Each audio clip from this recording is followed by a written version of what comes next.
renewable energy development, our achievement, or are we ashamed? I will submit to you that we should be proud.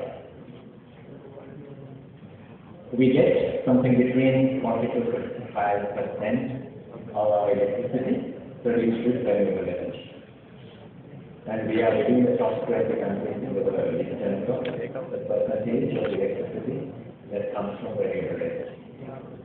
And that's a fact to be proud of. And of course, priority to be maintained at that level.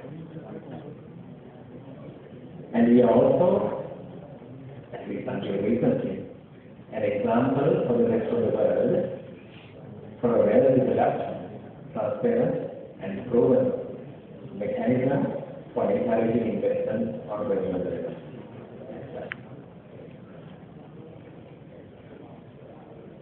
So, to get the renewable energy development on track, on the correct track, is the government policy correct? I will submit to you that the 2006 policy declared, and I will underline the word, that the country's desire to deliver 10% of electricity from renewables. And apparently there is a 2011 policy declaration with a target increase to 20%. Seems to be a firm step. Now if we are to keep the industry on track, I need a clarification as to whether this first statement would lead us nowhere in the efforts of our renewable energy developers to claim carbon credits.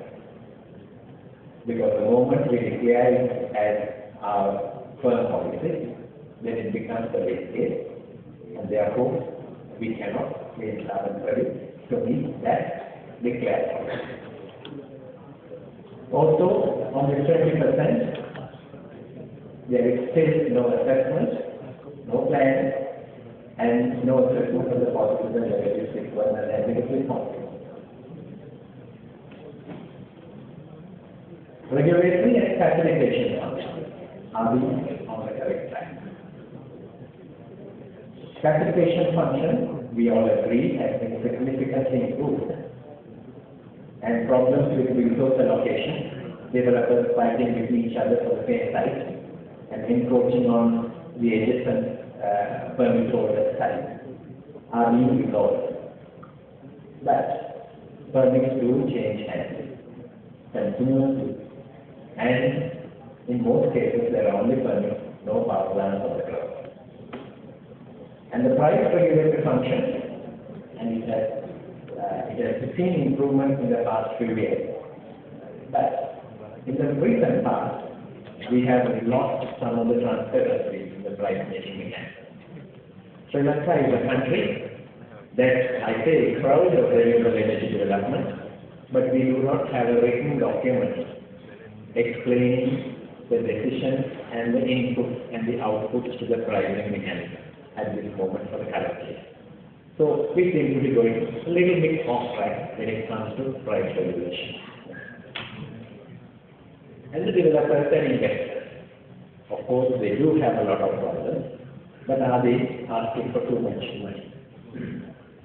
And is that desire or request trying to derail the development process? So I will submit to you that it looks as if that is the situation. And we know that there is excessive lobbying, and which results in higher prices being paid. And the end result, the government gets agitated and stops issuing any more money.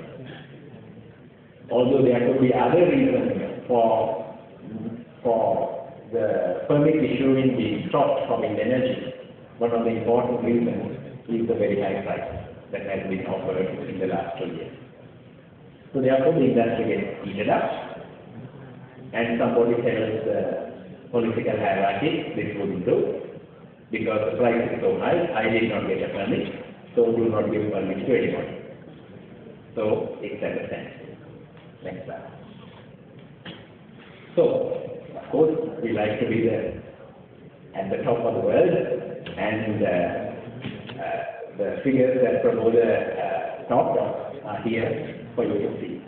And this is a comparison of several countries: Sri Lanka, Thailand, Uganda, Malaysia, South Korea, Tanzania, and several states in India, USA, UK, Canada, Germany, China, and many more. And Sri Lanka pays the highest price for hydro, wind, biomass, agricultural waste, as well as for municipal waste. Of course, there are higher numbers in this chart which relate to solar energy. Of course, Sri Lanka has not declared a tariff for solar energy. Next slide, please. So, now in the longer term, consumers, are they getting any benefit of these seemingly high prices, which are seemingly required to keep the investors balanced? We can be satisfied that we pay high now in return for cheaper renewable-based electricity in the future. So to do that, the pricing policy has a mechanism for that. Now the issue is, are we going to stick to it? Are we going to get the benefit in the longer term in return for sacrifices today? So the numbers in the methodology are currently ₹3.29 for a 15-year-old hydro, and 471 for a 15-year-old wind, and 1239 for a 15-year-old biomass, because it has a 12-cost component.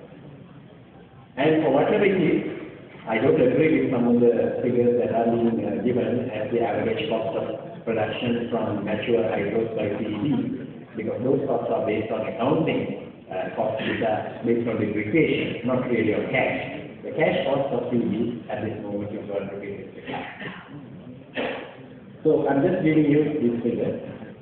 So of course, there is a latest move by the mature renewable energy developers not to agree to any of these prices, and if possible, if you look at the previous slide, lobby and get more.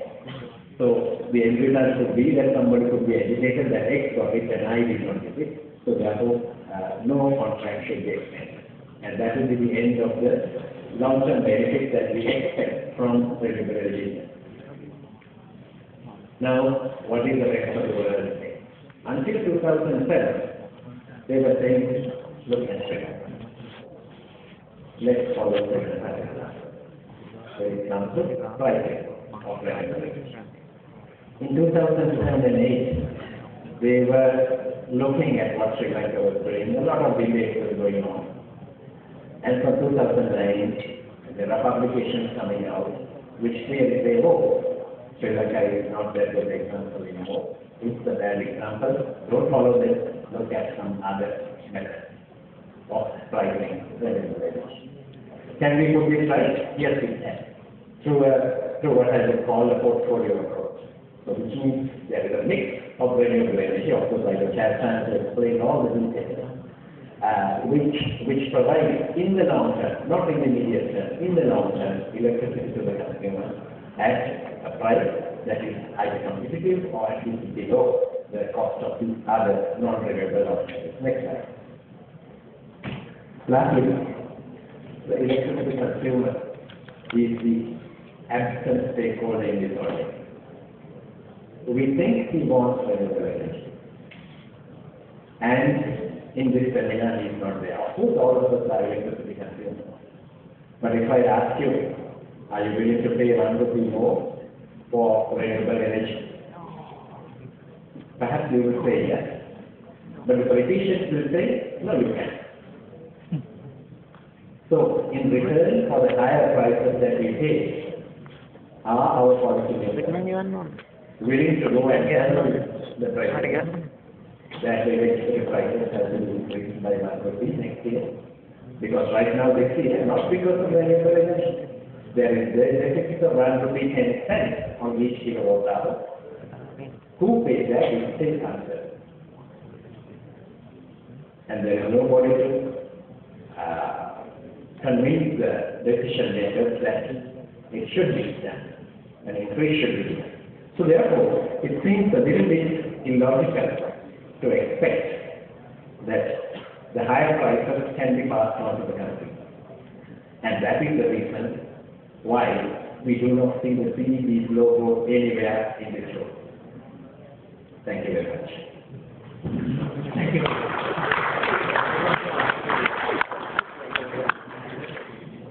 So now we have heard a wide cross-section of presentations, and the matter, the subject is open for discussion.